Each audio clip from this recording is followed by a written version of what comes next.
श्रद्धेच्या नावाखाली तंत्रमंत्राच्या आडून लैंगिक अत्याचार अशोक खरात करायचा। एवढंच करून हा नराधम खरात थांबायचा नाही, तर ज्या पीडितेसोबत त्यानं बलात्कार केलाय तिच्याकडून आधार कार्ड आणि पॅन कार्ड तो घ्यायचा। या कागदपत्रांचा हा भोंदू खरात नेमकं काय करायचा? सरकारी वकिलांनी कोर्टात दिलेली धक्कादायक माहिती नेमकी काय? खरातचे समोर आलेले आर्थिक व्यवहार नेमकं काय सांगतात? सगळं या व्हिडिओच्या माध्यमातून जाणून घेऊ। नमस्कार, मी पूजा, तुम्ही पाहताय लोकमत।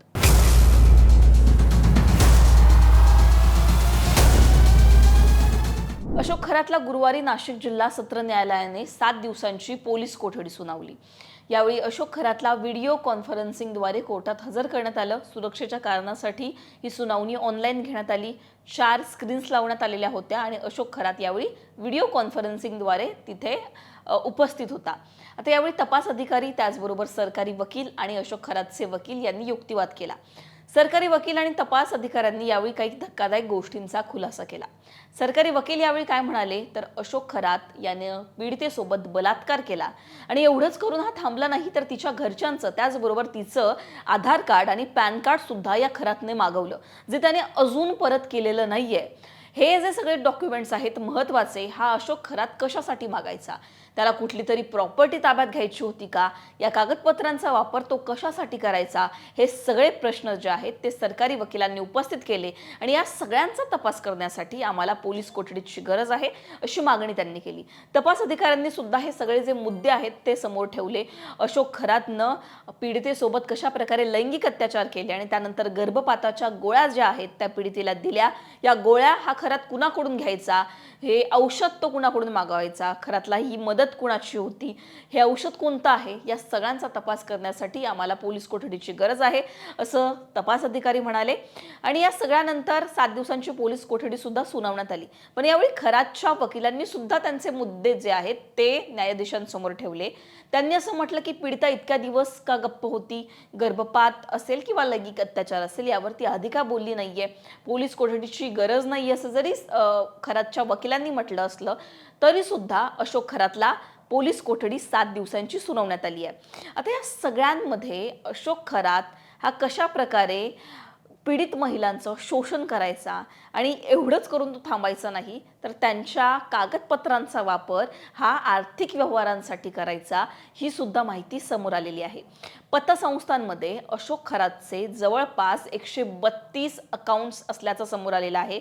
132 अकाउंट्समध्ये हा अशोक खरात नॉमिनी आहे।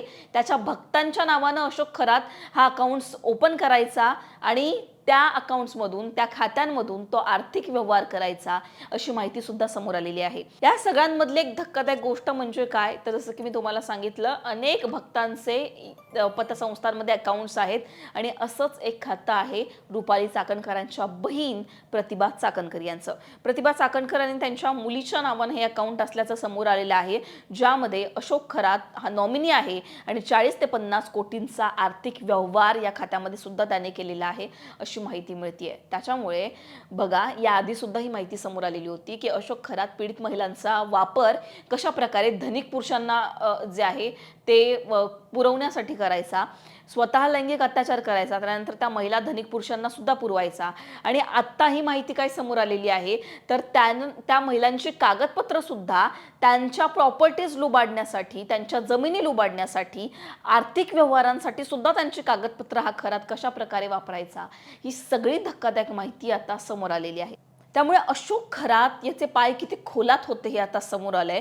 अशोक खरात लैंगिक अत्याचार करायचा, तंत्रमंत्राच्या नावाखाली महिलांची फसवणूक तर करायचाच, त्याचबरोबर अघोरी कृत्य असेल, आर्थिक व्यवहार असेल, अनेक भक्तांना जे आहे या अशोक खरातने फसवलेलं आहे। त्यांच्याकडून जमिनी लुबाडलेल्या आहेत, त्यांच्याकडून कार घेतलेली आहे, त्याचबरोबर त्यांच्याकडून लाखोंच्या किमतीमध्ये जे आहे त्याने पैसे सुद्धा घेतलेले आहेत, कॅश घेतलेली आहे, अशी सुद्धा माहिती मिळते। त्याच्यामुळे अशोक खरातच्या काळ्या कारनाम्यांची कुंडली आता हळूहळू समोर येते आणि हा अशोक खरात कशा प्रकारे, त्याचं जे हे गैरकृत्य होतं, त्याचं जे हे जाळ होतं ते किती लांबपर्यंत पसरलेलं आहे, ही माहिती आता समोर येते। अशोक खरातच्या या कारनाम्यांबद्दल तुम्हाला काय वाटतं? तुमची याबद्दलची मतं कमेंटमध्ये सांगा।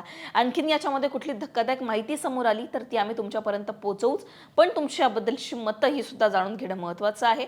लोकमतला सबस्क्राईब केलं नसेल तर सबस्क्राईब करायला विसरू नका।